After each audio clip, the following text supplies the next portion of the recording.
Good morning. This is Judge Alyssa Perez presiding over the 210th District Court Civil Docket for December 14, 2022. All matters being heard today are being heard in accordance with all emergency orders and directives regarding COVID-19. In addition to that, we are streaming all matters live via YouTube for public viewing. Marujo, go ahead and call our first case, please. Page 1, Judge. In cause number 2020 DCV 3954, Maniraj Kumar Belapu et al. Versus Lorenzo Antonio Gonzalez et al. Announcement of counsel, please. Good morning, Your Honor. Manny Morgan on behalf of the plaintiffs. Joshua Murphy on behalf of defendant Gonzalez, Your Honor. Randy Grambling on behalf of the defendant Progressive. Okay, what are we waiting on this one? I just don't remember. We need to get the money to the plaintiff's attorney, Your Honor, and they have provided the releases and then get you the dismissal documents. It should be something that we should be able to get wrapped up within the next few weeks to a month. Okay, we'll do a 30-day reset. I think we've reset this in the, I guess, 2 weeks. The last time was 2 weeks, so we'll do 30 days, okay? Let's get those documents in. Thanks a lot, guys. Thank you, Your Honor. Take care. Who's next? Page 2, top of page 2, Judge. In cause number 2019 DCV 4805, Fernando Santillanes versus AJ Airfield Lightning LLC versus Jordan Foster Construction LLC versus City of El Paso individually et al. Announcement of counsel, please. Your Honor, privileged to be here. Good morning, Jonathan H. Huerta on behalf of Fernando Santillanes. Ready. Good morning. Marisa Ibarra Williams on behalf of JFC, Your Honor. Oh my goodness. So you all are here. That makes me think there's not good news. Is there good news? No, Judge, there's plenty of good news, Your Honor. I was released from the hospital after an extended stay, Judge, last Tuesday. I will have it's my doing, Your Honor. I'll have the entry of judgment in by today. We have an MSA and the release is signed, Judge. Will all be in by today, Your Honor. Okay, great. Well, I'm glad you're doing well. Thank you both. Thank you, Your Honor. Thank you. Take care. May I be excused? Yes, sir. Who's next? Thank you. Middle of page 3, Judge. Hmm? In cause number 2020 DCV 0101, Melissa Zambrano and Rosa Medina versus Enrique Luján. Announcement of counsel, please. Judge Daniel Mena for the petition of the plaintiffs, and I'm ready, Judge. What's going on, morning. Anna? How are you doing? I'm Judge. Thank you. I came back from surgery last week, and I appreciate you resetting me. Sure. Getting old is not fun, Judge. This is a matter that had been submitted to the probate court for review to determine if they would take jurisdiction. They've basically declined it. So I'm going to have to follow up through your court and get service by publication on the estates. So if you can give me 30 days, we'll get it done. Okay, we'll come back in 30 days. Thank you, Judge. Thank you Merry very Christmas, much. everybody. You too. Bye-bye. Take care. Bye-bye. Who's next? Staying on page 3, Judge. In cause number 2020 DCV 0746, Enrique Ayala versus Destiny Quintanilla et al. Announcement of counsel, please. Joshua Murphy on behalf of Progressive, Your Honor.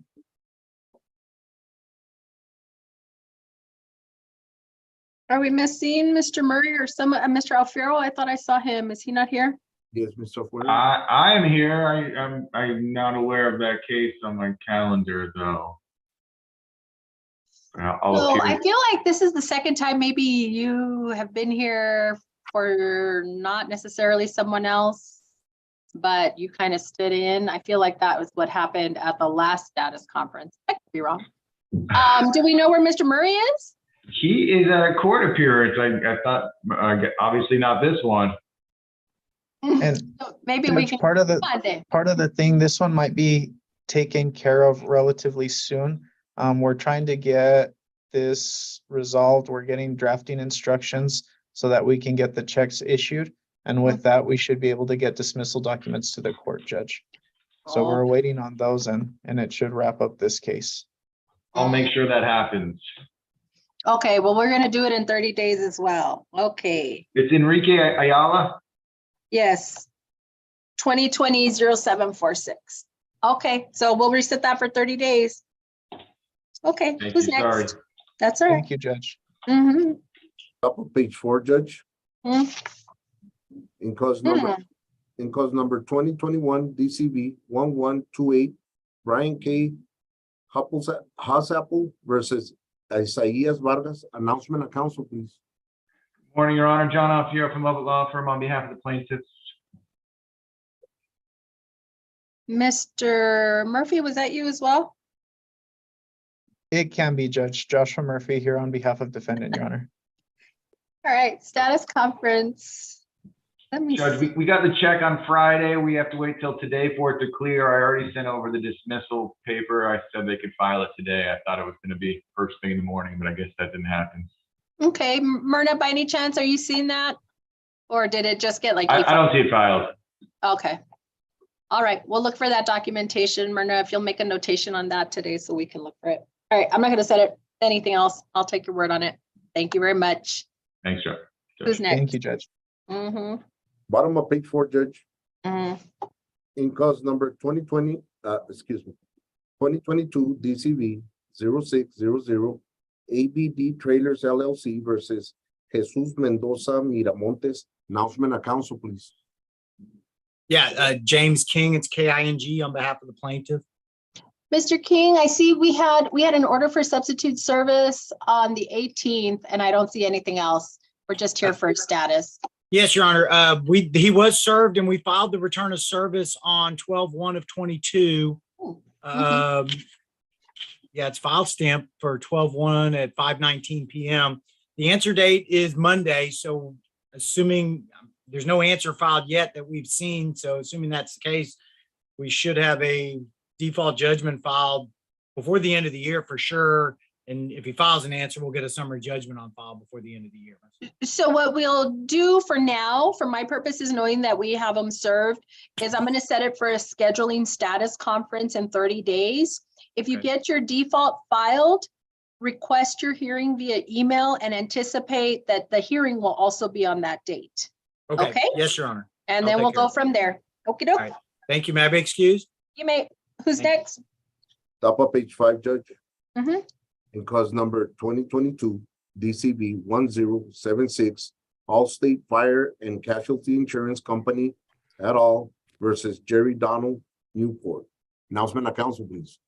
Good morning, Your Honor. This is Paula Loftus on behalf of the plaintiff. Good morning.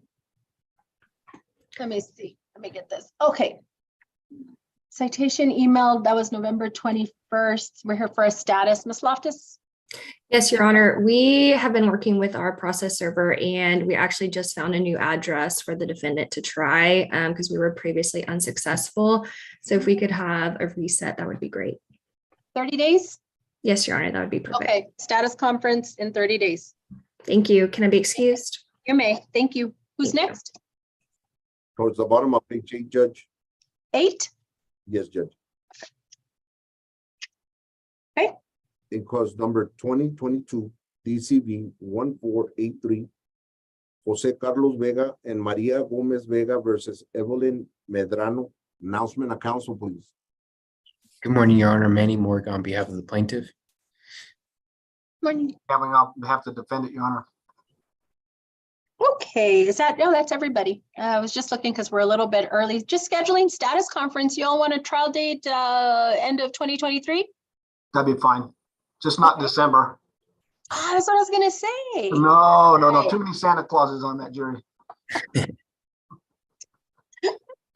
You do November? Is that too short? Do you want me to go into, don't tell me you want to go into 2024. November's fine, November's It'll fine. freak me out. November's Okay. fine. Let's do November 10th. Perfect. November 10th, Wednesday before that, the 8th will be the docket call. You all know the drill. Get a scheduling order back to us in 2 weeks. Thank you, Your Honor. All right, Understood, Your Honor. Thank you. and select your mediator. Thank you very much. Okay. Who's next?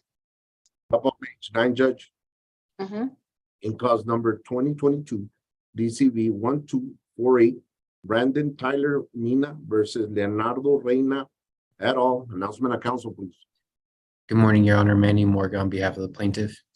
Okay, what's going on this one? We're set for a scheduling status conference. Your Honor, I think we just need to send you over the non-suits. It's all the dismissal paperwork and we'll be done. I thought we had sent it, but we didn't find it in our. Are you gonna send them to me today? Yes, Your Honor, that's fine. Oh, yes, please send them today. Okay, so there's nobody else outstanding. I see an order for non-suit back in September, but there's something else outstanding. I believe so. I'll have to check, but I kind of got thrown in on this one. So, but it's my understanding that all we need to do is submit the non-suits.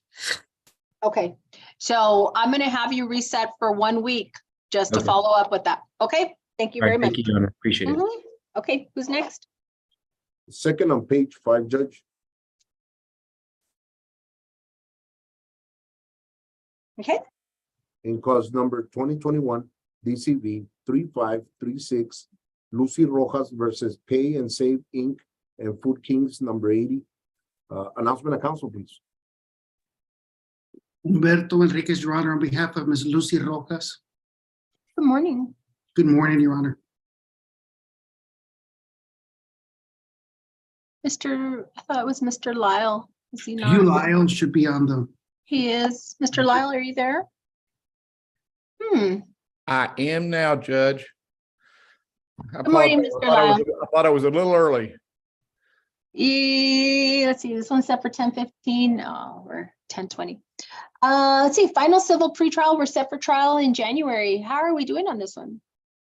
Your Honor, I think we're doing great. We've got just about everything taken care of. I think the plaintiff needs one more deposition. I'm hoping we can get it done in short order. Mr. Lyle has filed an MSJ. It hasn't been set for hearing. We've got a mediation set for this afternoon with Judge Villa, and I'm hopeful that we can get it done. And if it doesn't get done, we'll let the court know. Yeah, I think we may be ready to roll. Okay, so great. That's all good news. I'm just looking at that trial date, and I think if memory serves, I may have some congestion on the 20th. And so are you all available in the event that it does not resolve on January 11th? I would like to bring you all in for a status on January 11th if possible.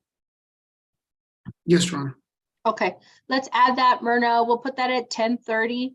I know offhand, for example, in January, I have trial dates various weeks before the 20th that are open.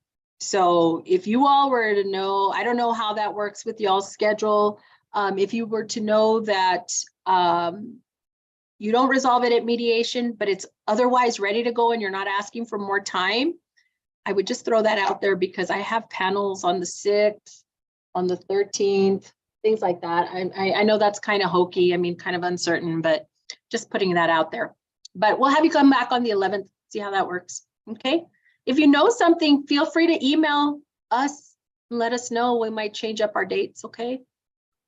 Yes, Your Honor. And Judge, and Humberto and I have been working well together, and as we got all of the witness list, exhibit list, motions in limine, and jury charges stuff together for this, I started looking closely at the court scheduling order. And it's a little different than what I normally see, in that it's the court had entered this order, the trial date being on the 20th. And then the way that the court had it done, it said that the 60 days before the trial date, that there had to have been the hearing and a ruling on the MSJ 60 days before, which would have put it back in November. That didn't happen. And there was also a discovery deadline that was well before that. And we worked together, and we've taken 2 depositions post that time, I guess after I filed my motion for summary judgment. And he's indicated, plaintiff's indicated a desire to take another deposition. We normally don't have any problems, and we're working together on doing that. However, it just kind of causes a bit of a problem from a logistic standpoint with the court's current scheduling order. Well, I mean, if those things didn't happen per the scheduling order, but you all have done it by agreement, I mean, I'm not sure. I just wanted to bring that to the court's attention. And I don't have a problem if we don't get it resolved today. And if Plaintiff's counsel wants to take another deposition, I don't have a problem with that. I just don't want to do that and then all of a sudden be precluded and because we hadn't had a hearing or a ruling on the MSJ that we filed back Understood. a while Understood. ago. Okay. I just wanted to bring that to the court's attention. Okay, well, if there are any of those issues, I'm sure we can discuss them, with Mr. Enriquez on January 11th. So if something comes up, let's plan on having that discussion then, okay? Well, hopefully we won't be judged. Hopefully we'll be. No, settled. I know, but I don't know. Might not be on the nice list. I'm not getting any wishes on a lot of these cases this time of year, but maybe that's changing today. Who knows? We'll find out. Okay. Thank you all for your work on this. Okay, we'll see you all on the 11th. Take care. Mr. I will see you later. Okay. Good luck. Thanks. Your Honor, I have another one. I'm going to stick around. Okay, let me see where we are. May I be excused, Your Honor? Mr. Lau, you don't have anything else today? Well, I did with Danielle on another case, but I think it's gone away. So on the special exceptions, that's been taken care of? Well, and then that was fine. They secured the special exceptions yesterday, but then we had the MSJ and we had two orders. The court had ordered the MSJ to be heard this morning. And then the court had also ordered that the continuance on the MSJ be continued for 90 days from whenever it was. So we have some date in the future, 90 days from this November date. And then we had it set again for today. Right. So, I think that was an error. The order setting hearing was an error. The order on the continuance to me was, and I saw that yesterday. I was like, why is this set for today? So I kind of took a look at that, but we're done. Okay, great. We're done. We're done. Thank you, Your Honor. Sounds good. Thank you. Okay, who's next? Middle of page 5, Judge. Mm-hmm. Because number 2020 DCV 2473, Jose Alejandro Soto Leon et al. Versus CD Transportation Inc. and Antonio Rodriguez. Announcement of council, please. Plaintiffs are ready, Your Honor. And Marisa Rada Williams on behalf of defendants, Your Honor. Okay, so we have our jury trial set, and we already looked at that motion for continuance on November 29th. And actually, Your Honor, we've since settled the case. I think we had mentioned to the court that we were in kind of informal settlement discussions. That's why we kept this hearing so we could see where that went. Yes, and so we got that resolved, and we'll be filing a motion for the appointment of a guardian ad litem because we have a minor. Great. Okay. And so unless the court knows who it uses, we can incorporate that name into the order, but we'll just— Let me take a look at my list, Ms. Ivana. So if you want to send that over with a blank, we'll go ahead and do that. So it's settled. We need the friendly suit. Can we use the 125 docket call as a final status? And we'll use that as a final status just to see where we are in terms of scheduling a friendly suit. Okay. Perfect. All right. Thank you very much. Thank you, Your Honor. Thank you. Okay, who's next?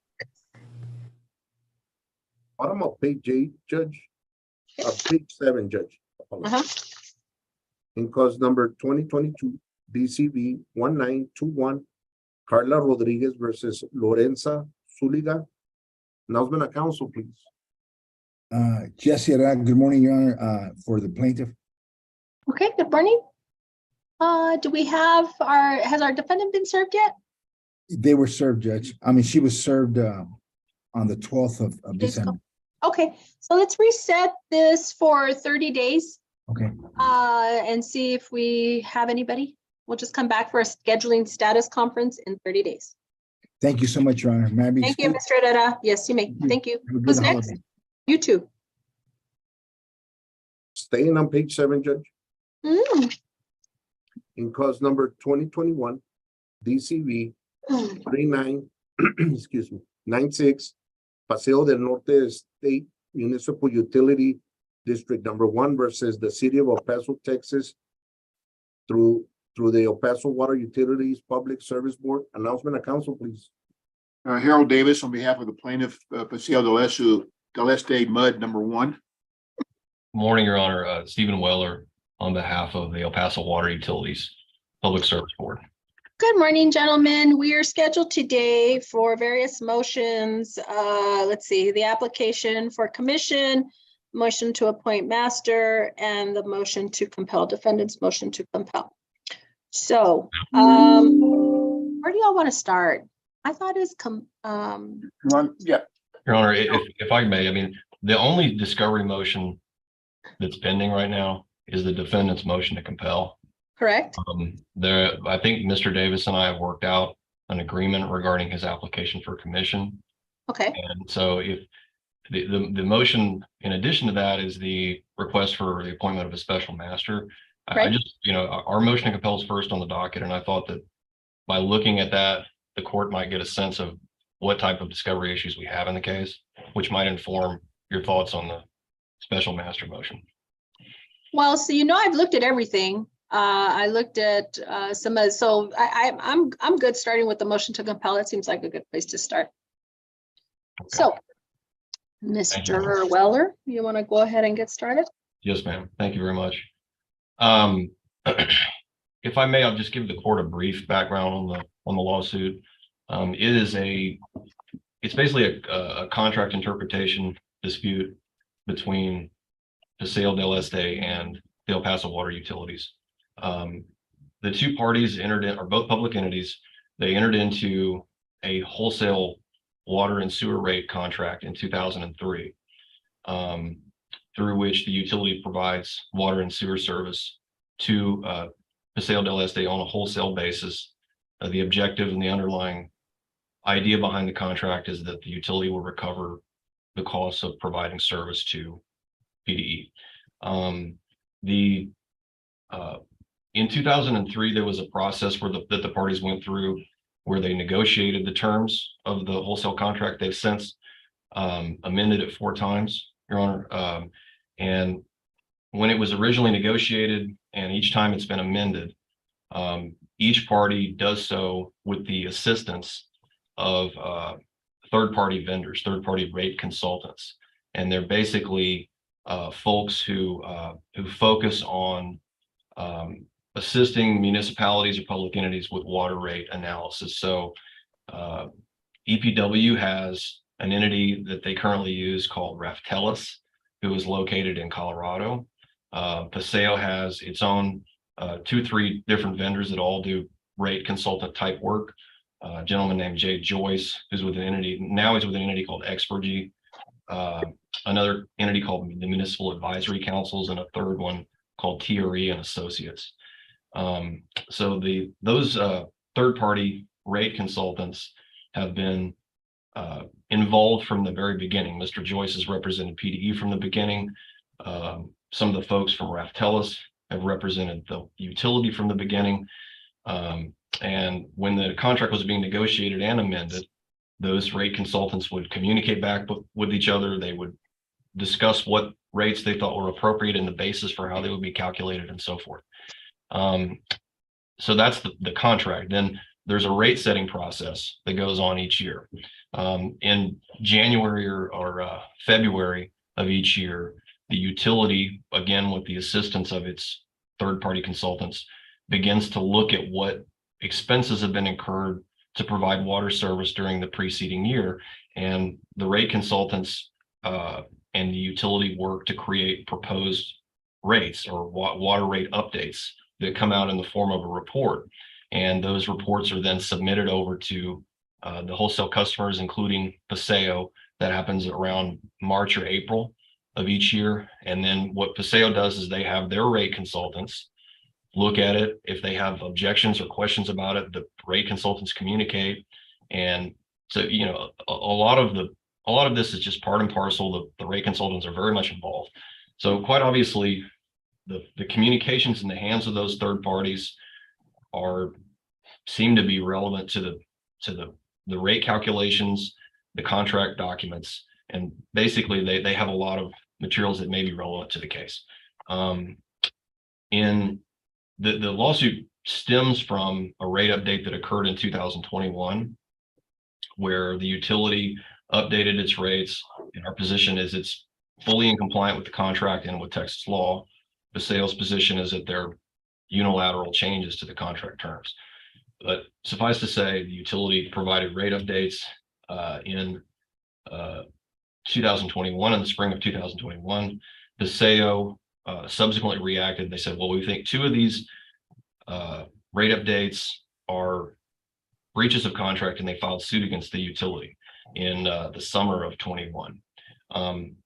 Something that we've asked for documents about is, and it's maybe important to the court's analysis, is in the spring, in April of 2021, Paseo its board had meetings, and they issued a notice to all of their users that basically said that our water rates are increasing, and the reason is that it's because of the utilities rate update. They, jacked up our rates, and we are having to raise your rates correspondingly. So they raised their own users' rates, and they basically said, we're raising your rates, but it's because of what the utility did. So much of this motion to compel is seeking documents regarding that notice. If I can share my screen, Your Honor. Sure. Mr. Mutterful, I don't know if there's a restriction on that. If there is, let's take it off. There's not, Judge. Okay. Missing the share screen, Your Honor. Yeah, I don't know how to advise you on that because I apologize. I don't know those things.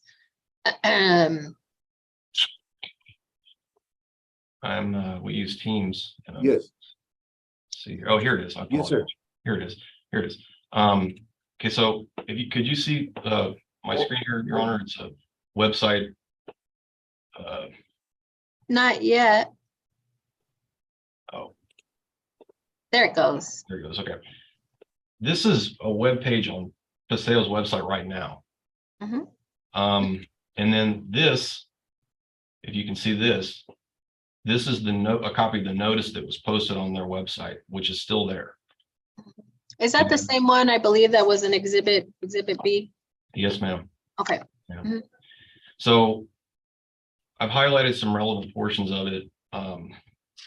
Basically, Paseo narrates to its users that they're facing a 24% rate increase in the cost of wholesale water, and they've placed the rate increase at the feet of the utility, discussing the background that they entered into a wholesale contract here. Down here in the 4th paragraph, they state EPW's increases of cost that cause the district to address its annual changes to the rates the district charges to its residential and other retail customers. This is typically done in April of each year, so any increased cost in the wholesale price is passed on to the district's residential and retail customers. At the same time, the district has to pay the increased amounts to EPW. Goes on to say, accordingly, the district's board met on April 6 and April 13 to consider adjusting its rates, and its staff and outside consultants, being their rate consultants, recommended a 14% across the board rate increase in the district's charges for its bundled services. So what happened was the board told their users that their rate increase was because of what the utility did, and they filed the lawsuit. They've been collecting funds attributable to the 14% across the board rate increase, but they're not paying it forward to the utility. They're banking it, putting it somewhere. So it certainly seems like they're hedging their bets, understanding that, maybe perhaps at least part of the increased rates are valid and in accordance with the contract, and they're holding money aside in case they, perhaps in case they have to pay that suddenly, so that their users aren't hit with a big bill. And what we've asked for is, okay, well, what we'd like is all the evidence of what this rate increase was, how you calculated it, how your rate consultants came up with it, trying to get copies of customer bills to confirm that it was being charged forward as indicated, whether it includes anything else, things of that nature. So let me, if I can share with the court, we're just really quickly, I don't mean to show a PowerPoint, Judge, but what I'm trying to do is there are a number of RFPs that we're moving on. And so I tried to categorize them just for the court's, in the interest of the court's time. So they really fall into 2, 3, 4 categories: documents and communications on the 14% rate increase, including the basis and calculations for same. So that's request for production 21, 22, 23, 24. Paseo's position is what we charge our customers is not relevant to the suit. And we're saying, well, it is, because you are apparently blaming us for the rate increase. And we'd like to know how you calculated this rate increase, because it may inform whether they owe it. And then they have discussions back and forth between their rate consultants about how they arrive at it. Is clearly relevant. Mr. Weller, let me stop you right there. So I like that you put these kind of in these categories. I think that's how I read them. Why is the process by which PDE came up with the 14% across the board increase, why is that relevant for you all? I'm not really understanding that. So if they are contending and conducting public meetings where they're communicating with their users, and they're saying that this rate increase is attributable to what the utility did, and they've subsequently kind of told us informally that it wasn't actually related to the utility's rate increase, that it was related to something else. And we're saying, well, you have a website notice, all your users saying that it is. So, you know, which is it? And so, I mean, the documents that their consultants have prepared and the analysis they did would be relevant to how do they get to this 14% increase? Is all of it related to the utilities rate updates? Is some of it related to the utilities rate updates? Because that seems to indicate that they realized it was valid. And if they notified their users that it was related to our rate increase, those documents would inform those questions. Now, I mean, as it relates to sewer rates, no, I'm not concerned with that. We're not trying to get documents related to that. But when they take the position publicly that it's attributable to us and then pass it on to their users and withhold the funds, we feel like that's a relevant subject. Okay.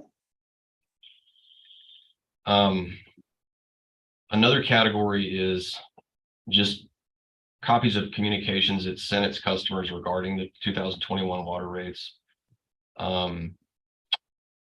Basically, this is just, you know, because they had a number of board meetings on the April 6th, April 13th.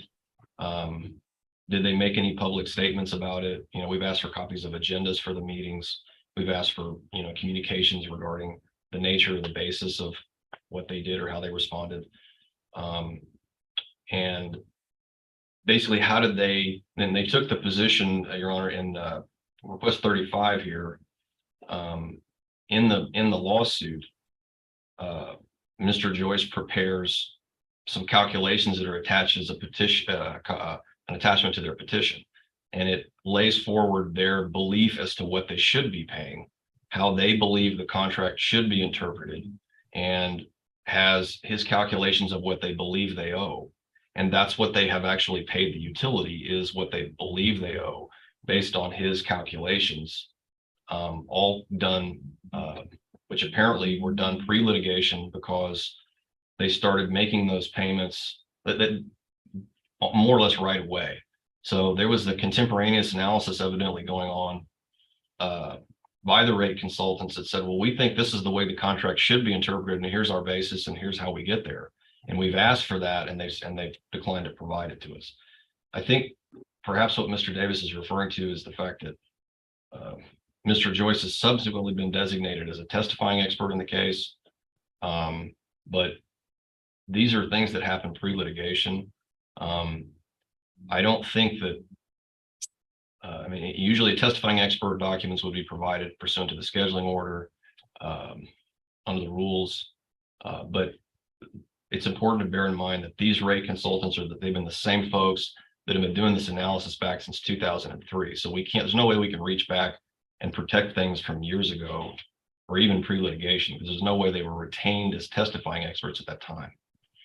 And then analysis calculations or notes regarding PDE's rates, rate consultants regarding its water rates from 2015 to the present. So this is requesting their consultants' analysis, critiques or questions or whatever regarding what we're charging to them, how they got there, whether they think it's, what is their analysis, and it's limited to 2015 to the present. Incidentally, there was an application for commission pending, Your Honor. I don't believe it is now. I think we resolved it. Okay. We agreed to produce basically the exact same documents from our rate consultants pursuant to requests that are almost identical.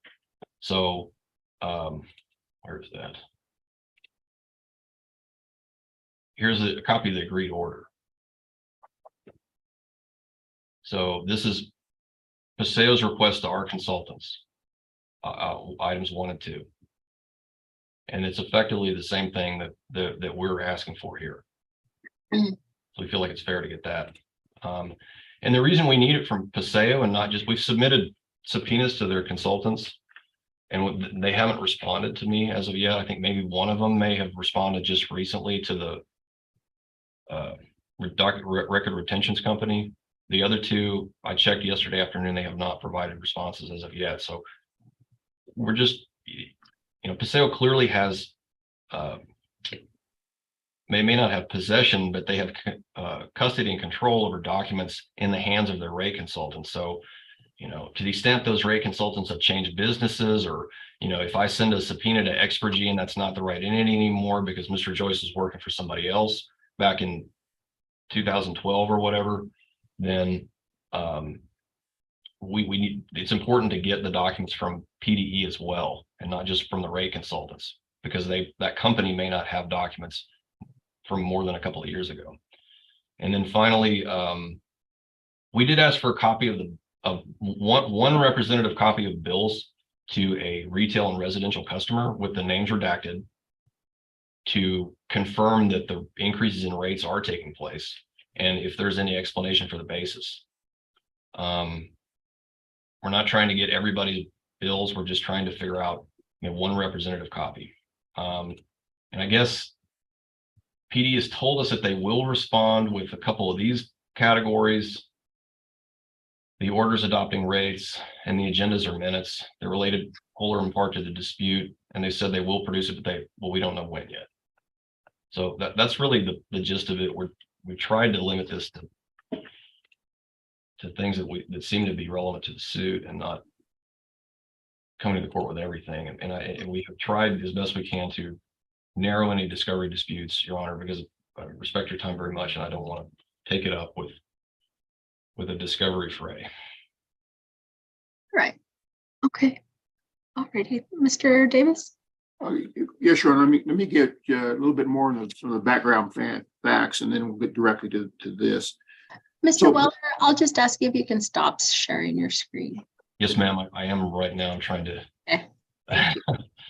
Go ahead. My Zoom. Go ahead, Mr. Davis. Right now. So Paseo was created about 20 years ago, Your Honor, and it's outside the Horizon mud and outside the city limits of El Paso. It's an area, one of the highest growth areas in the state. Actually, it's huge going out there now by Loop 375 and I-10. And it was created to develop that area with residential and commercial properties. And we had to get the city's consent to create the mud. And the city gave the consent with the restriction that we had to negotiate with the PSB for water and wastewater. Those negotiations took over a year to arrive at the wholesale water and wastewater contract that was created. It was a 60-year contract. And part of the consideration that the PSB gave is they spent the upfront money for infrastructure, which is getting paid back on a month-to-month basis as part of the bills, which is not part of the dispute. That contract was amended by amendment number 2 in 2006, I believe, which is the only amendment that dealt with rates. The other amendments dealt with timing and some other issues. PSB was very interested in entering into this contract because they didn't want Paseo to be like Horizon Mud and put in its own water and wastewater facilities and the like, and prevent the PSB from being able to go out and provide service and derive income outside the city limits. Now, the contract and the amendment number 2 to the contract have attached to it, Exhibit J to the contract, a formula for calculating the water rates. And as Mr. Weller has told the court, it's a cost of service calculation. And for years and years, there was minor disagreement, though there was a lot of disagreement with the 2006 amendment to arrive at the agreement.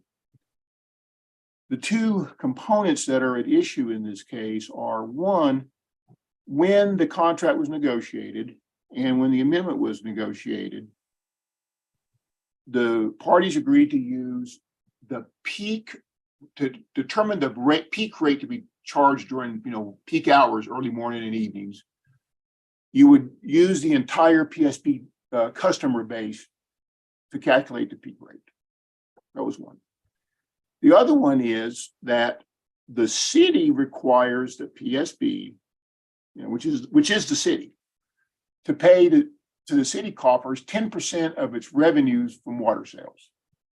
It's not a cost of service. It's just a surcharge that the city says, we're going to take the money from this pocket of the city and put it over here into this pocket. The formula that's agreed to, and it's right in there in writing, it says, we don't get charged that 10% surcharge. So it's reflected as, in doing the cost of service, it shows the surcharge, and below the line, it shows a credit for the surcharge. Zero it out. And that's both in the contract and in the amendment. In 2021, without notice, without our consent, and quite frankly, without appropriate board approval, we believe, Mr. Ballou from the PSB sends a letter to my client and says, we've been using the PSB system-wide peak rate.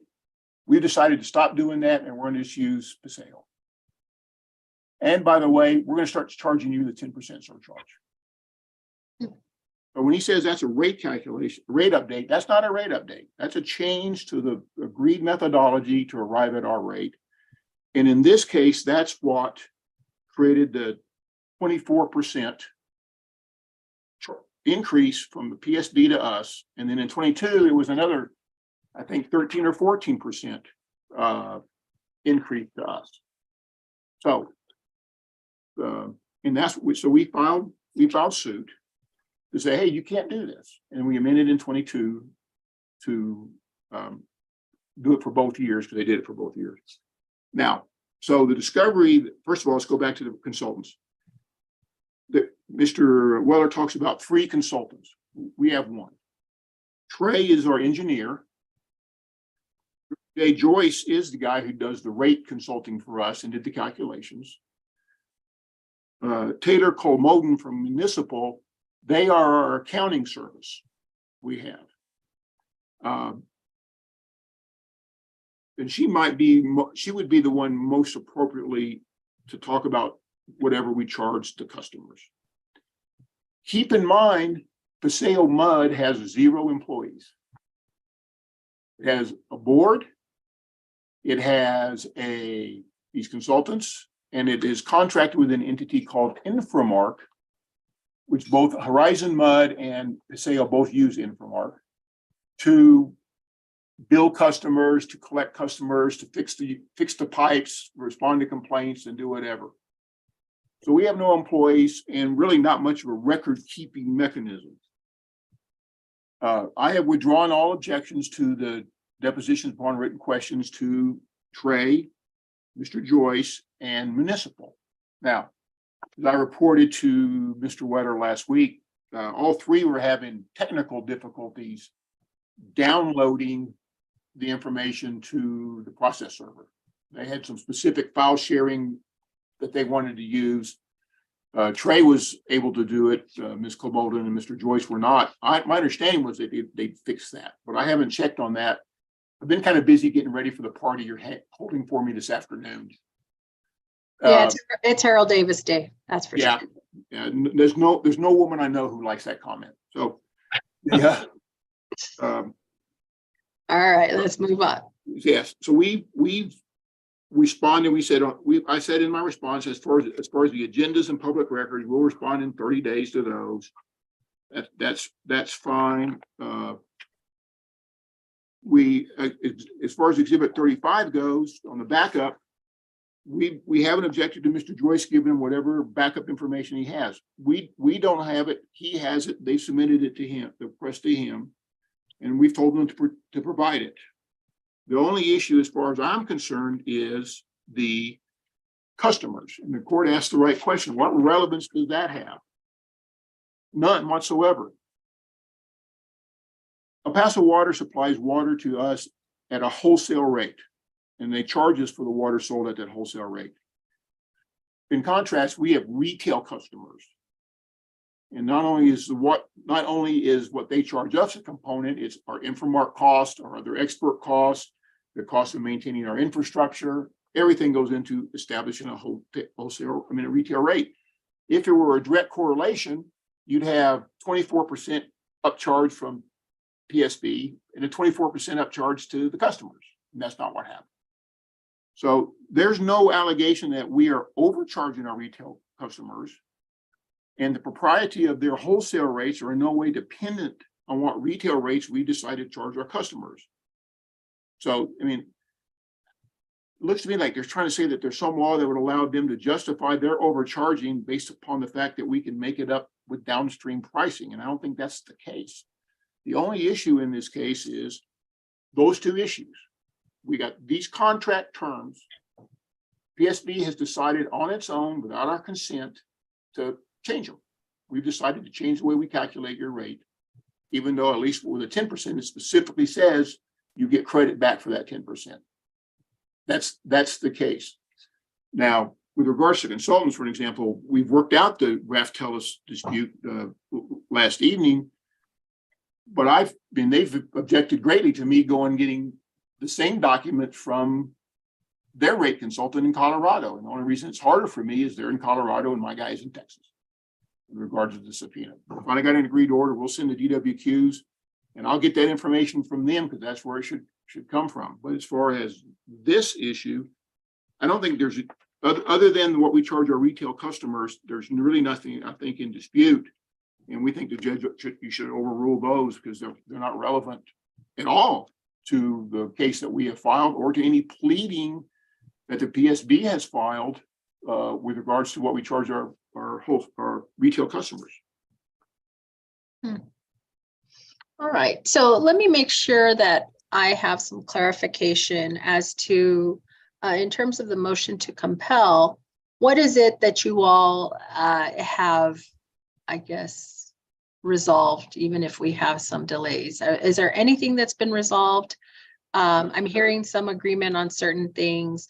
Mr. Davis, you're talking about still having objections in terms of the billing, the requests on the customer's billing. Let me tell you where I was when I looked at this, is really kind of grouping together, and maybe this is too broad of a group, the relevance on the requests for anything that had to do with the determination of PDE to increase their rates by 14% to their customers. So I know that's kind of a big group. It might be probably putting together a couple of these that you listed, Mr. Weller, but I'm still at a point where I'm not really understanding why the limit.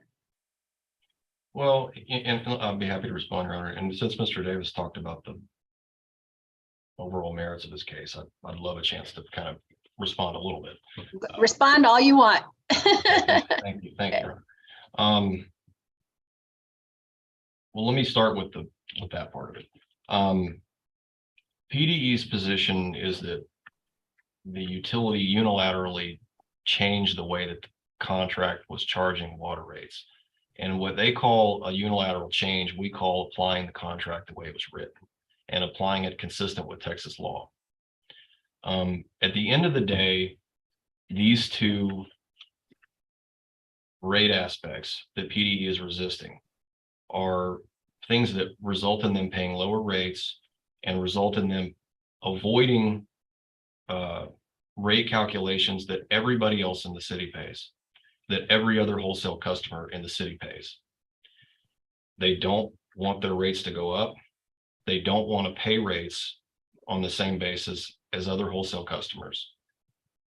And it's basically about, they have, for one reason or another, they believe they've found a situation where they're getting effectively lower rates, special treatment. And it turns into a situation where the other users in the city have to make up the difference and subsidize them, because if they pay lower rates, then somebody else is going to have to make it up. Well, but Mr. Weller, all of that, I mean, if I'm understanding, maybe I'm not, is based on some type of contract that has been ongoing, correct? That's right. That's right. And the contract states that it's going to be applied in accordance with Texas law. And it states that it's a cost of service contract. And so just to take one of the examples, Mr. Davis mentioned the peak rate issue. So, when the contract was first entered into in 2003, PDE didn't exist. There were no facilities to deliver anything to PDE. It hadn't been built yet. The utility calculates its peak rates, which is another way of saying how much water does the volume of this user use. They calculate water rates based upon that customer's peak rate usage, because the utility has to have infrastructure in place sufficient to deliver that amount of water to them during the peak months in the summertime. So the amount of water that the user uses is relevant to their water rates. PDE didn't exist. There were no facilities built in 2003. So the utility had no way, physically no way, of calculating their peak rates in 2003, or indeed for many years afterward, because they were in the process of building themselves up. They were quite clearly not a mature customer quite yet. So the utility, having no other way to assign a peak rate to them, they simply assign the citywide average. It's an abstract that is not actually indicative of the amount of water that PDE uses. And at some point in 2021, the utility said, you know what, you're mature now. It's a cost of service contract that's written all over the contract. That's clearly the concept. By using the city customers' peak rates, that's not your usage. So we're not recovering the costs that we are incurring to provide service to you. We are going to put you on your own peak rates like everybody else. Every other wholesale customer in the city pays their own peak rates, except one, and it's an extremely unique circumstance. So, and incidentally, so that's the contract. That's what the contract says. So we believe that's entirely consistent with the contract, and that the idea of not paying their peak rates is not something that should continue. That's the contract. What does Texas law say? Texas law says you can't do that. Texas law says in a couple of places you can't do that. It says you cannot treat similarly situated wholesale customers differently. You cannot give one of them special treatment. Furthermore, and that's the Texas Water Code. Furthermore, all of the revenues from the system are pledged to revenue bonds. The Texas Local Government Code, I believe, or the Texas Government Code, states that you may not provide preferential treatment to one customer over another when those revenues are pledged to satisfy a revenue bond, which is used to maintain the entire system inside the city and outside the city. So from a couple of different places, the law says you can't do that, EP Water. And once it became clear that they were a mature community and that they had enough users for us to fairly assign them an accurate peak rate, the utility implemented their peak rates. And they don't want to pay that because what they would like to do is continue to use the abstract, the citywide numbers, because they're not reflective of what their usage is. It's great for them. They can use all the water they want and their rates don't reflect it. And they use more water in comparison to those around them. So this part of the lawsuit is basically an attempt to protract that situation, to try to say, well, they think the contract isn't clear enough to discuss that transition where we would start using their own peak rates, but it's what everyone else does. And it's actually illegal for us to continue to do what they're suggesting. Now, the 10% payment to the city is also something that is specifically discussed and allowed in the Texas local government code. That's the statute that empowers us to obtain, for the city to pass ordinances obtaining revenue bonds. And it states that you can have charges of that type, and there are Texas Supreme Court opinions on it. So it's not a surcharge. That's a label. That's a nasty word. It's not a surcharge. It's something that is directly authorized in Texas law. And what we intend to do is, as we've indicated, we're trying to resolve the case through mediation, but we're going to be filing a counterclaim on both of these issues because the claims brought by PDE against the utility there's no waiver of governmental immunity for that. You can't, we can sue them because under Chapter 271, because they haven't paid us under a contract, but they don't have a contract where they're not being paid. They're basically seeking a declaratory ruling and an advisory opinion on something where they're not out any funds. So we're going to be filing a counterclaim. We'll probably be filing a motion for summary judgment on the law, on the issues that we talked about a moment ago, and presenting that to the court because we think that this case can be wrapped up by analysis of those two legal questions. But getting back to the discovery matters, Your Honor, and I certainly understand the court's point. So what I'm thinking is, they have an allegation in their petition, in their complaint, that it was a 24% rate increase. The notice states that it was a 24% rate increase as well. We're not trying to allege they're overcharging their customers. That's not what this is about. We're not concerned with that. We're not trying to get into any debate about that. But when they take it on themselves to allege in the petition that it's a 24% rate increase, as they contend in their notice to their customers. And then it also states, incidentally, if I can share one more time. Mm-hmm. It also states incidentally that right here, these rate increases include other budget increases and adjustments expected for the district's myriad of costs related to the bundle of services: water, sewer, garbage, solids, stormwater drainage. So, they've alleged it's a 24% rate increase, but that may not be some of that may be attributable to other factors. And if they're going to make that allegation in the case, I think we need to be able to do discovery into whether or not their water rate increase is related to other factors, and they're trying to put it at our feet. Well, isn't that statement right there that saying exactly the opposite? I mean, I see where you're going. In other words, they're utilizing in this statement the 24%, but they're not saying that that's the exclusive reason. And so I'm still struggling, Mr. Weller, with as the case stands right now, why El Paso Water needs to know the basis for the 14% increase, that side of it. Well, I think that discovery into how they got to the 24 and how they got to the 14 will indicate how much of it is related to water and how much of it is potentially related to other factors that have no potential conceivable responsibility for. And then in addition to that, the idea that they could issue a public notice and attribute the rate increase to us and then resist discovery on it by saying our communications with our customers are not relevant. It seems like they do believe that the rate adjustments are relevant because they're banking funds and hedging against the idea that they'll have to pay them at some point.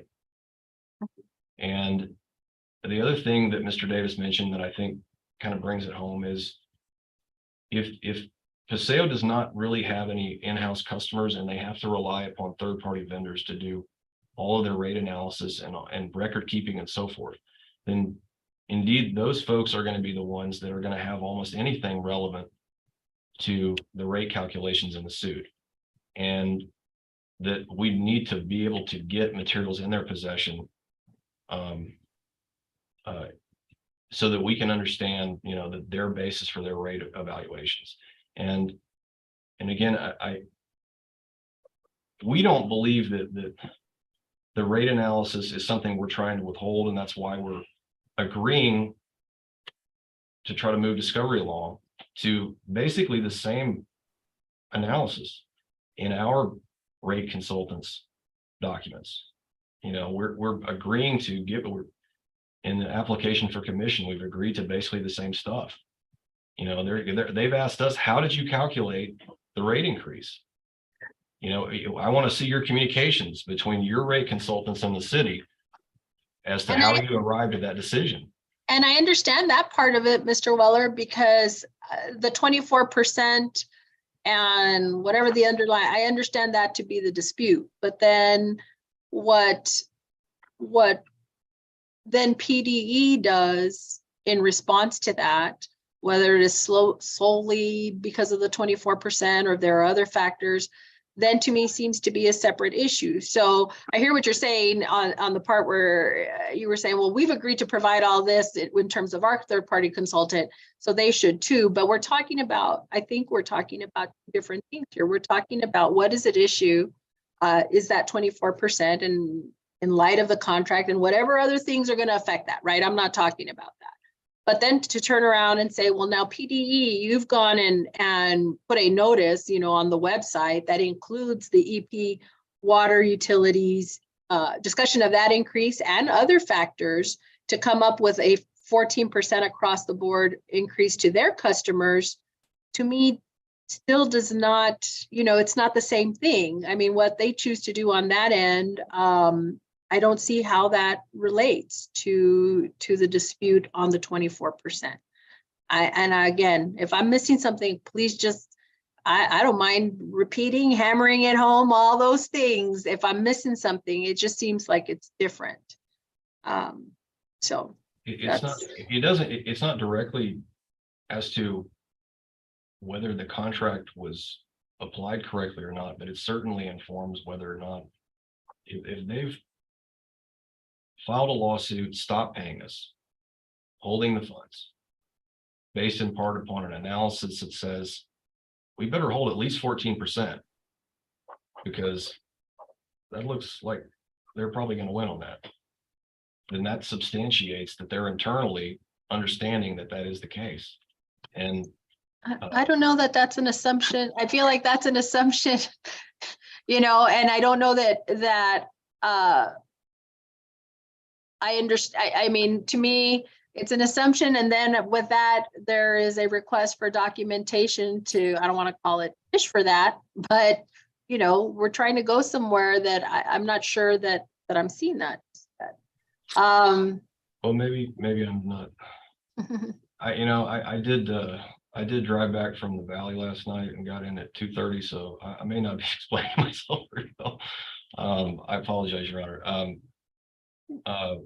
We'll respect your ruling, Your Honor. So let me go back to my I think my initial question when I asked, what is it out of these?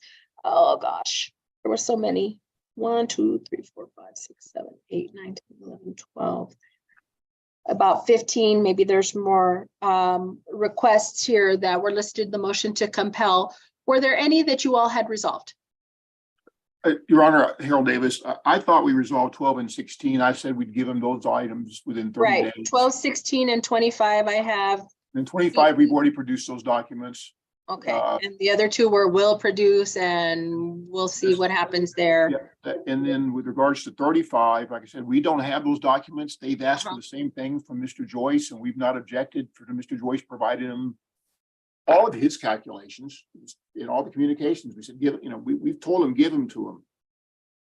I will be glad to work again with Mr. Weller and the process server to some extent that there's an issue with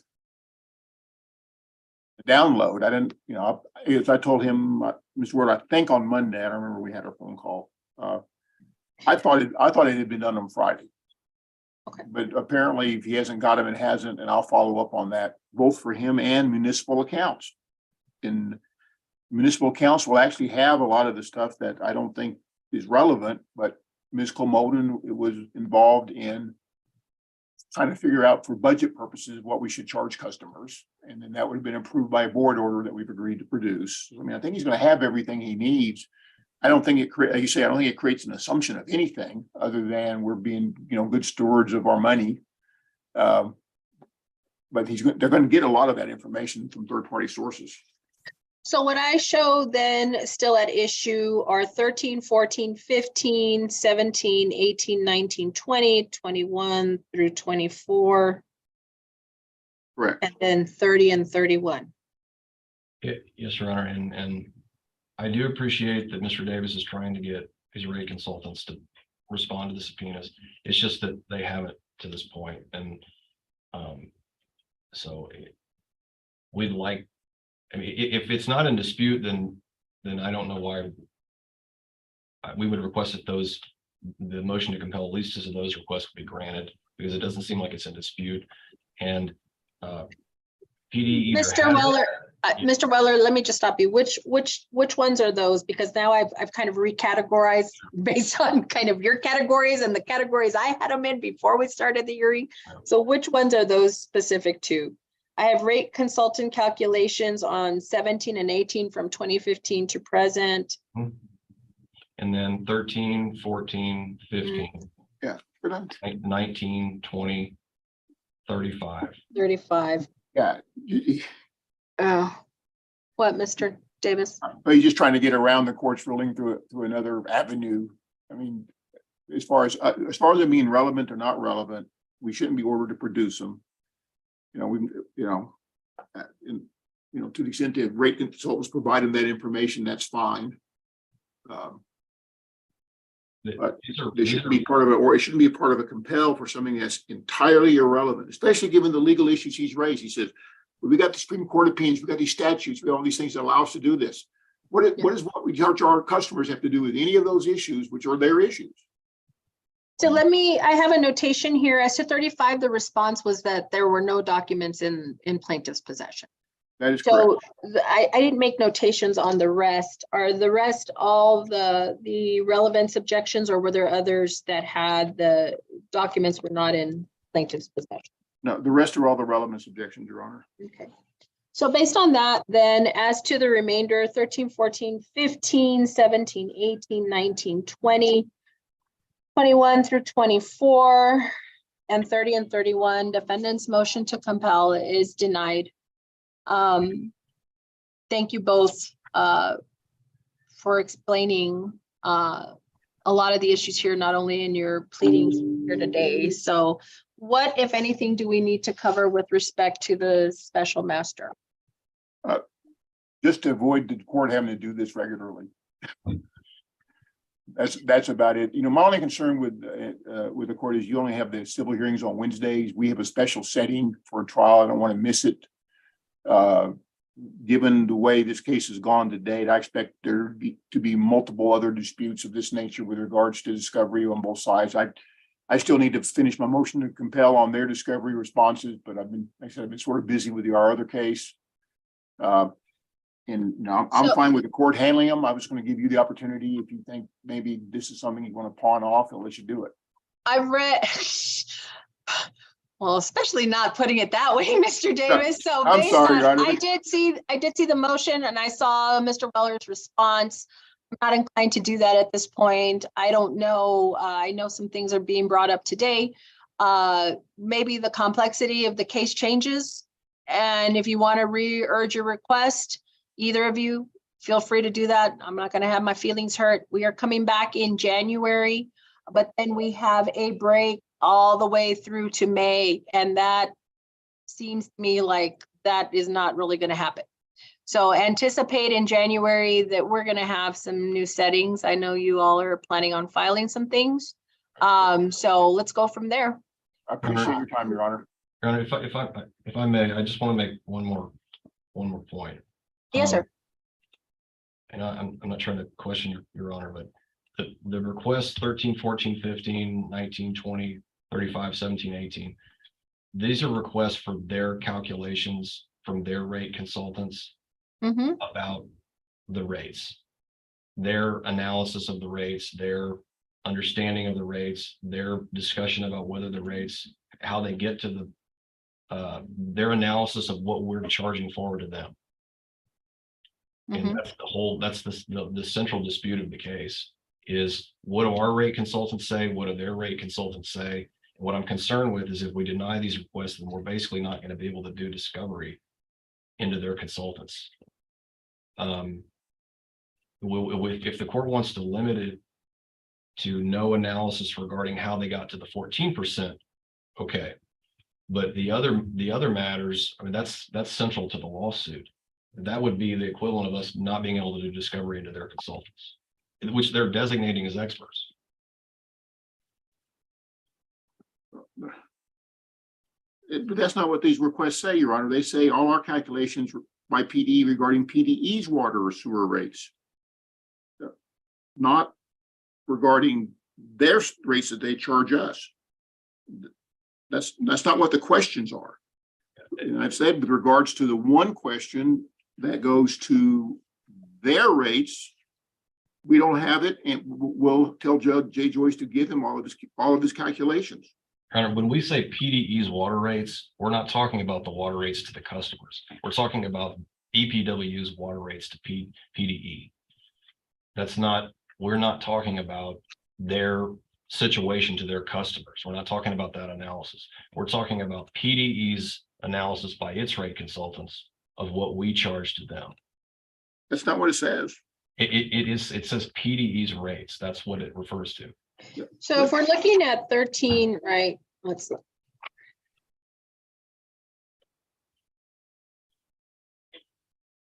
Copies of any correspondence, emails, and other communications between PDE and any of your ratepayers' customers regarding the 2021 water and sewer rates. So to the extent they're communicating with their customers about the lawsuit or what they've done in response to it, that's what we're asking for there. 14 notices. Okay, that again is notices pertaining to the suit. 15 is between PDE and its ratepayers or customers regarding the present dispute. That's the same thing. 19 is written accountings, calculations, analysis prepared by its rate consultants regarding its water rates. All of these are predicated upon what we're charging our customers. They're not. That's not what I'm asking for. That's the first, and we've been here for an hour and it's the first we've heard that that's not what you're asking for. You're interpreting the term PDE's rates to be what you're referring to. Customers, I'm clarifying that's not what we're asking for. Well, we're talking about what, there's PSB's rates and our rates. PSB's rates are the subject of the lawsuit. PDE's rates are not. I'll stipulate that these are all asking for analysis of the utilities rates to PDE.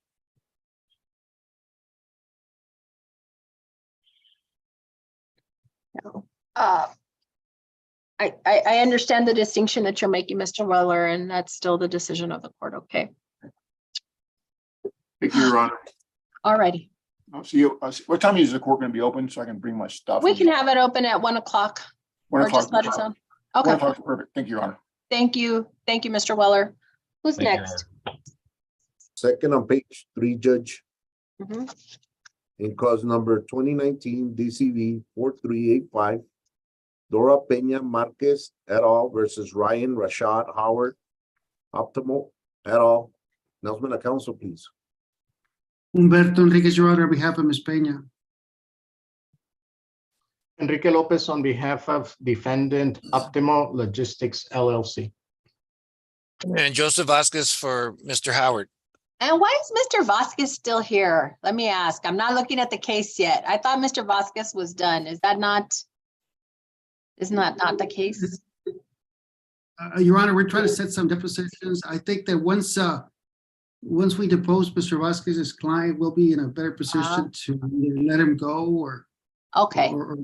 And to be honest with you, as far as my conversations with Mr. Lopez, they're claiming, or Optimo, his client is claiming that there's no employee-employer relationship, that he's an independent contractor. So Mr. Vasquez may stay on the case and Optimo may leave the case.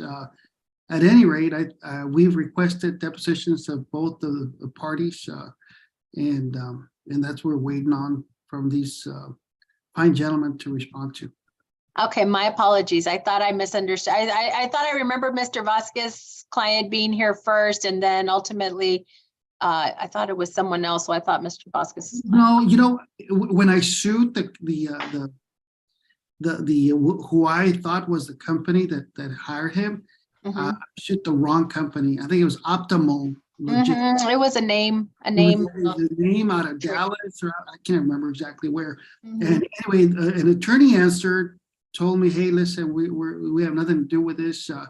And then we looked up the proper party, and that's how Mr. Lopez got involved. How likely are we going to be ready for that jury trial date? I mean, is there still, I mean, I heard something about depositions. Do we still have things that are going to take some time? Your Honor, what's the setting on it? July 20th. Oh. I mean, January 20th. January 20th. Oh, no, I'm sorry. We won't be ready for January. Okay. I just want to mentally check you off my list, but we will keep that docket call date just to check a status, and then we'll anticipate looking at a new timetable on it. Okay. Yes, Your Honor. Yes. Thank you very much.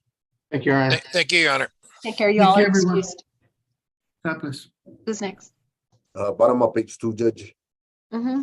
in cause number 2019, DCV 4842, Maria del Carmen Lopez versus David Antonio Burciaga Monroy et al. Announcement of council, please. Good morning, Your Honor. Tomas Porras Acosta on behalf of the plaintiff, Maria del Carmen Lopez. Morning. Good morning, Judge Michael Hirsch on behalf of the defendants.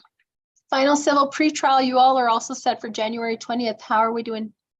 Judge, we filed a joint motion to continue back on. I see it in November. It's just coming up. Yes, Judge. Correct, Your Honor. And if I may, we have depositions coming up Monday and Tuesday. And so we just asked the court if we could just continue it. I know this is not the purpose of this hearing. But the likelihood of us going on January 20 is very small. What is, let's see, I've seen something, a second round of mediation, but you all won't be able to accomplish it before January docket call? Correct, Your Honor. Okay. All right. So let's get you a trial date. Are you all good to go ahead and just get that going now? Of course, Your Honor. Okay, let's do, Myrna, can you check on May 12th? We'll do May 12th. With the deadline, of course, being something like 31 days before the docket call, the final civil pretrial. Do we have anything crazy on there, Myrna? It would be May, I'm sorry, Judge.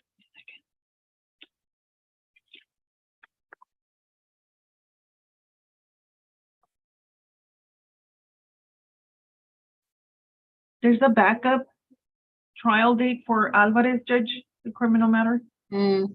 Okay.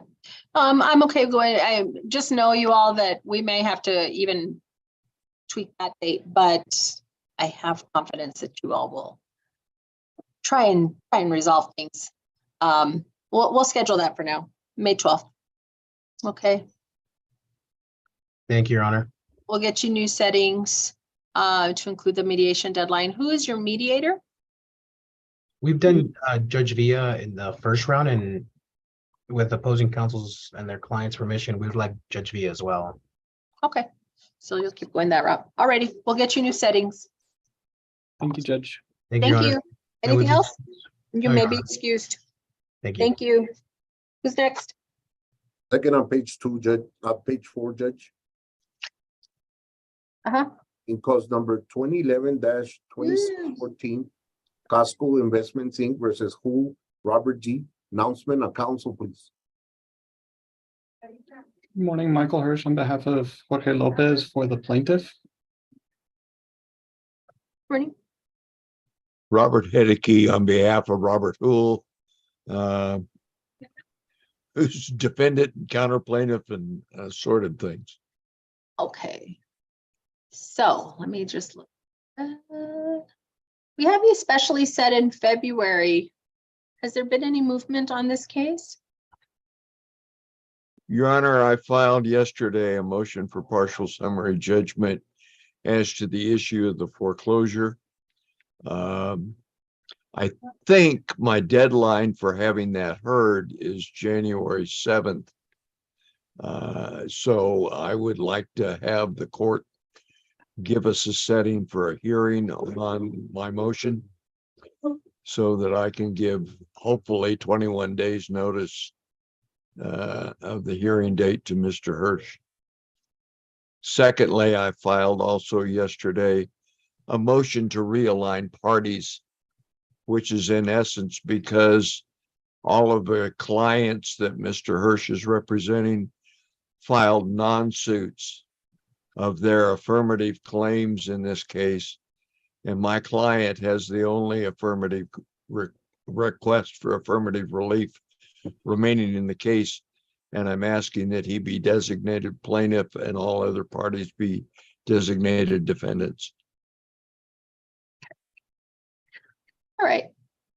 This is a case that has been pending, golly, I think pre-COVID, and I remember we had several issues during COVID.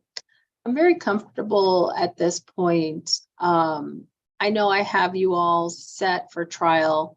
I am going to refer this case to Judge Alcala. With the court scheduling in January, February, and March, I just think it's one that I'm going to let Judge Alcala deal with. He will have more flexibility with scheduling. So, Myrna, let's prepare that order. In terms of the jury trial setting, docket call, final civil pretrial, Judge Alcala will review those dates. He may keep those dates, he may not. I beg the court's pardon. I'm not familiar with the judge to whom you're referring this. And maybe it's just because I'm too old and have been around too long. I don't think he started here. I believe he was from San Antonio, Judge Dick Alcala. And so he's been a visiting judge here for a while now. I don't know how often or when you may have seen him, but he has now been appointed as well as Judge Burrill to assist the district courts with their dockets in light of COVID and some of the backups that we have there. And so I'm going to utilize that in this case. All right, Your Honor.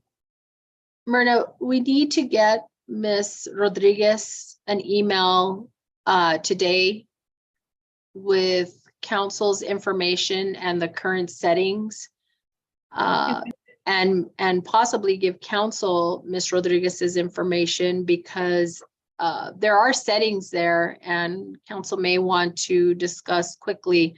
I don't know with the holidays, how quickly they can get with Judge Alcala to see if those dates can remain or if they will need to change them. But Judge Alcala has a lot more flexibility in his schedule than we do.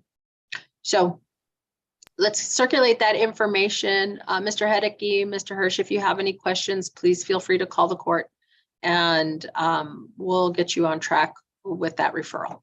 Okay. Thank you, Your Honor. Appreciate it. Thank you both. If you all don't have anything else, you're excused.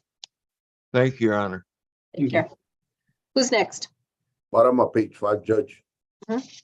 Because number 2022 DCV 1577, Mountain View Baptist Church of El Paso versus Rafael Hernandez et al. Announcement of council, please.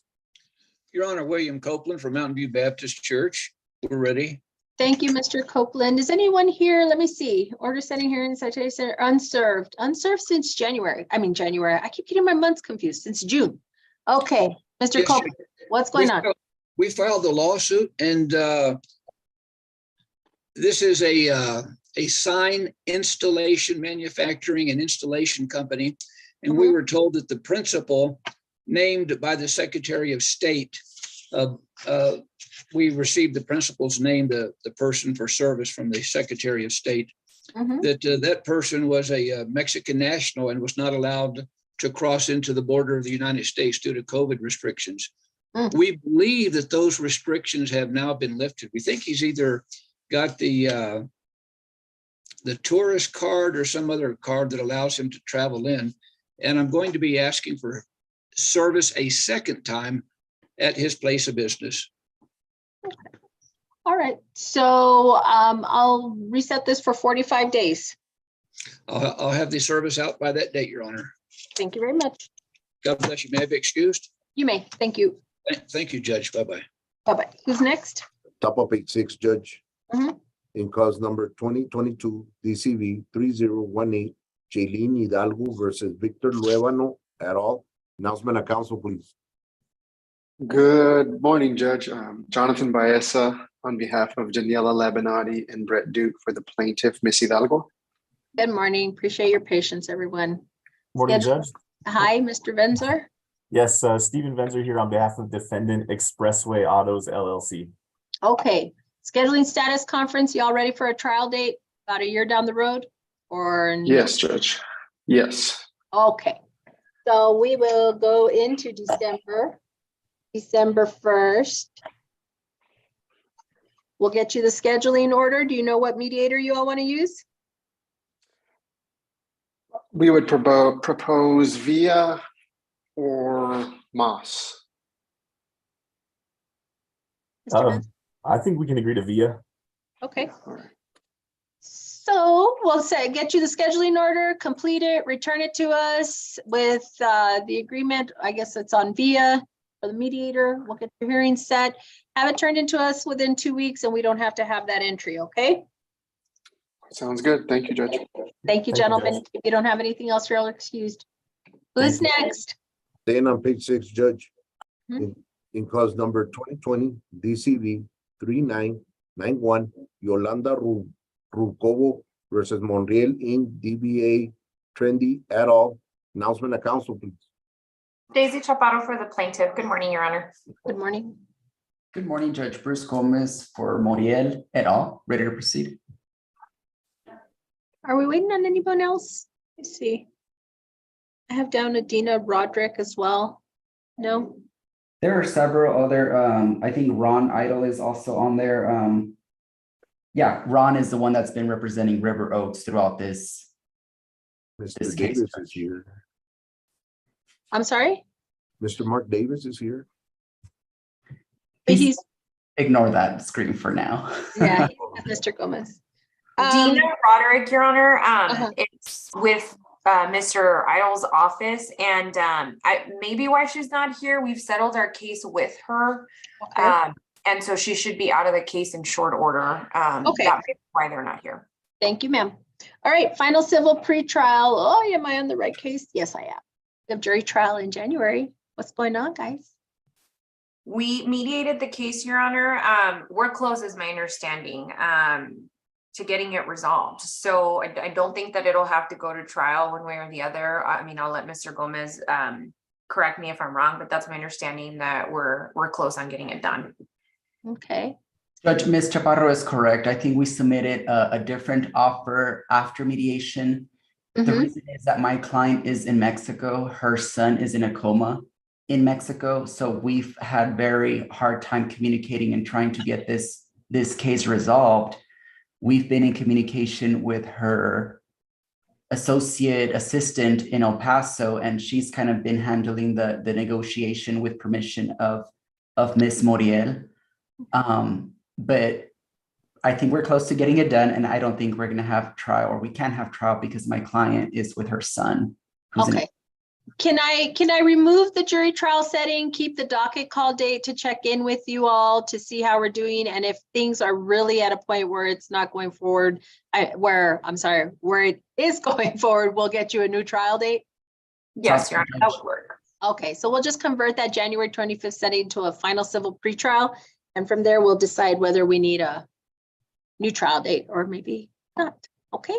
And Judge, also, I know Mr. Davis placed some phone calls today regarding the updates of the settlement. If it goes through today, then we'll just email the court, let you know that it's done. Okay, sounds good. Thank you, Judge. Thank you very much. Y'all take care. You too. Thank you, Your Honor. Who's next? Up a J, Judge, Mhm. in cause number 2022 DCV 1580, Cavalry SPVI LLC et al. Versus Gustavo Guzman Canizales. Announcement of council, please.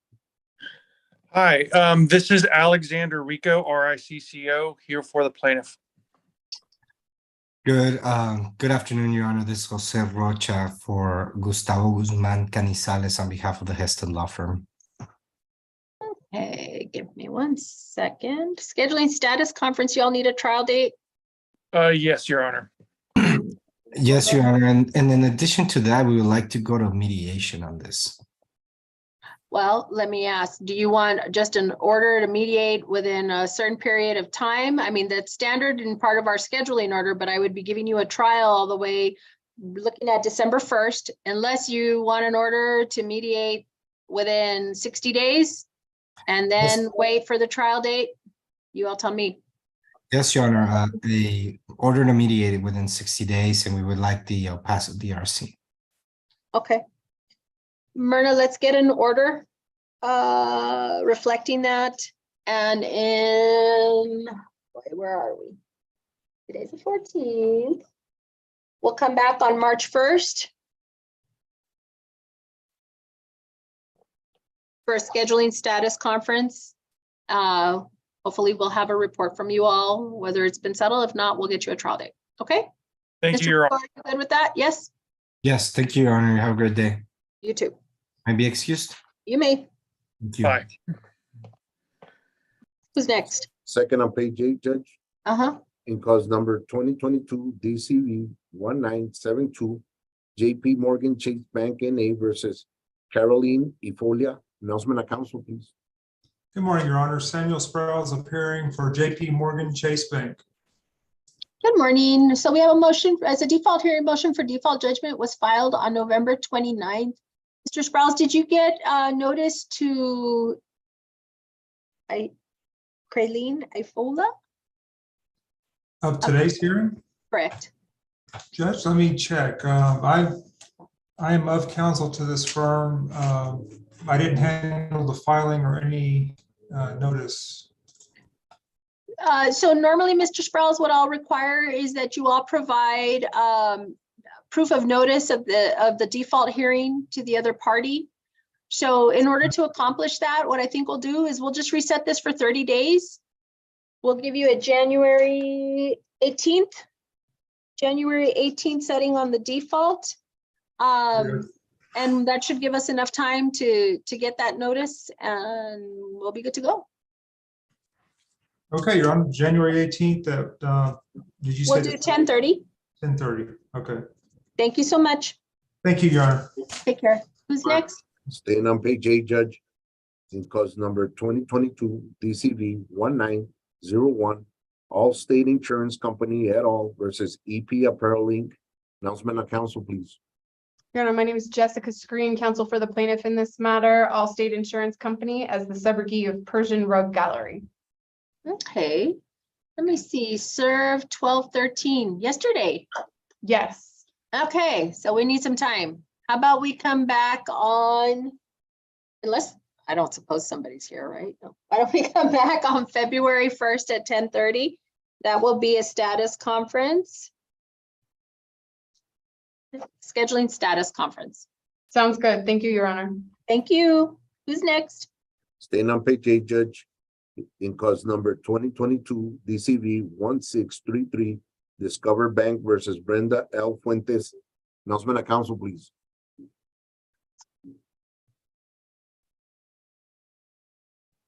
Good morning, Your Honor. Benjamin Joseph Gutierrez on behalf of the plaintiff. Good afternoon, Your Honor. Cody Peterson, Weston Legal for defendant Brenda Fuentes. Okay, scheduling status conference. Do y'all need a trial date? Yes, We Your do, Honor. Your Honor. That was- Okay, yes. can we do 9 months or do you all need the full year? I think 9 months would be sufficient. Okay. Yes, Your Honor. The plaintiff's ready whenever, so I don't think there's discovery or anything like that that's pending that I'm aware of. So, Okay, so we're gonna do August 25th. Docket call, August 23rd. I don't know if you all were gonna attempt to mediate, but if you do, then, well, the court kind of requires it. So, I think, Your Honor, with the mountain controversy, I think the parties would be able to resolve it informally. all right, we'll get you the scheduling order. Please return it to the court within 2 weeks. Agree to a mediator on there because it's gonna be part of the order. You all resolve it some other way. Fabulous. Your Honor, if I may, I was looking at the thing. I don't have the defendant's answer readily in front of me. Is this for a bench trial setting or a jury trial setting? Jury trial unless you all want a bench trial. I don't think the plaintiffs asked for jury, so I don't know if defense did. Bench trial is fine, Your Honor. Okay. All right, then we will, I'll probably look at that date. Let's go with this date for now. And then as we move forward, if we actually see that we're going to be needing a trial, just remind me of that and we can probably fit you in on a date somewhere in there that's not that exact date, okay? Understood, Your Honor. All right. Thank you. Thank you, Appreciate gentlemen. it. Thank you, Take Your Honor. Take care. Bye-bye. Who's next? Bottom of page 9, Judge. In cause number 2022 DCV 0266, Sun State Equipment Company LLC versus LMJ Construction Company LLC. Announcement of council, please. Our report is here on behalf of the plaintiff. Oh, give me 1 second. I just lost your case. 0266. Yes, no, I have it. Default hearing, Ms. Portes, and I think this was a reset. We have notice to LMJ. Yes, Your Honor, as best as we could do, but we did send out notice on November 9th of 2022. Perfect, since our last hearing. Great. So you may proceed on your default. And there's nobody here, nobody in the waiting room? No, Judge. Okay, go ahead, Ms. Portes. Your Honor, this is on a breach of contract or account stated. We're asking for damages in the amount of $60,967.67. Attorney's fees in the amount of $1,200. We're also asking for contractual interest of 18% from the date of charge off, 4/27/21 to the date of judgment. We filed a motion for default judgment on September 26th of 2022, and attached to that are our Secretary of State record showing the registered agent, proof of service, and a business record affidavit, as well as an attorney fee affidavit. So I'd ask the court to consider our motion and grant judgment as requested. Okay, and I was just going through all the attachments on the motion for default. Default will be granted. Ms. Portes, if you will please send, excuse me, the conform order. I'll sign off on it. If you will email it to the court, please. Thank you. Thank you very much. All right, who's next?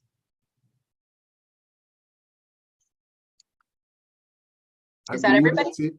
I believe that's it, Judge, for this morning.